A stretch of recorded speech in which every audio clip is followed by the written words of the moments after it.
I wrote a book about 10 years ago on American literature in the 1920s. And the U.S. in the 1920s was at the height of its racism. And some of the most important works of American literature, works that even are well known in France, say The Great Gatsby by Fitzgerald, or the works of Hemingway, race is very crucial to them.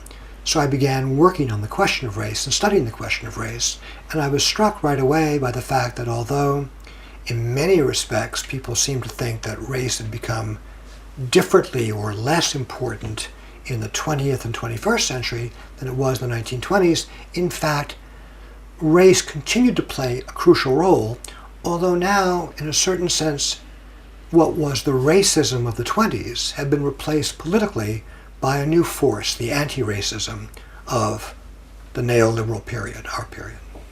Anyway, above all, it was this, is that at the center of a certain notion of social justice in America, and I don't think it's just in America, I think it's in almost all liberal countries right now, is the principle of anti-discrimination. The U.S. had been, for hundreds of years, a racist nation. In some respects, in some important respects, the U.S., Obama to the contrary notwithstanding, still is a racist nation. But so it was crucial to show that the U.S. was seeking to overcome that racism. So you have anti-discrimination plays an absolutely central role. And anti-discrimination does two things. One, if it succeeds, then indeed you begin to get elites who are not just white males. And two, if it succeeds, it not only does not alter the distribution of wealth, on the contrary, it justifies it. Because now you can say to the poor people, look, it's too bad you're poor, but you're not poor because you're a victim of racism. You're not poor because you're a victim of sexism. You're just poor because you couldn't make it in American society. Okay. It really, we can say almost incidentally, it began with what you in French call discrimination positive, affirmative action.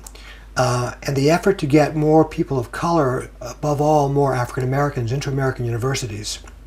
The way it managed to succeed legally was by appealing to the concept of diversity. That is, it was possible to argue that it would be better in the universities to have a more diverse population. And diversity then became very quickly a kind of at the center of a certain notion of American social justice. And indeed, what one saw very quickly after that was that the core idea was to diversify the elites of American society. So people began to feel a lot better when the graduating class at Harvard, which would be like here, a graduating class at Sciences Po, looked not just a bunch of white guys, but was black guys and white guys, and actually even girls, people of all different colors. So it was important to everybody that it seemed like this was more fair because after all, everybody could take part.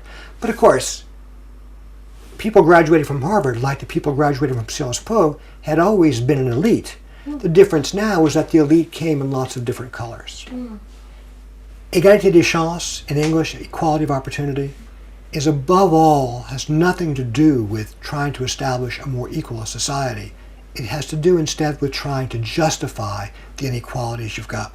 If you live in a society where you are unable to succeed because you're a woman, you're unable to succeed because you're black, you've been the victim of an injustice. American society today seeks to recognize that injustice. But what we then want to say is, okay, you had a chance. If you had a chance, no one's prejudiced against you because you're a woman, because you're black. You had the same chance as everybody else to succeed. But if you fail, it's on you. It's not our problem.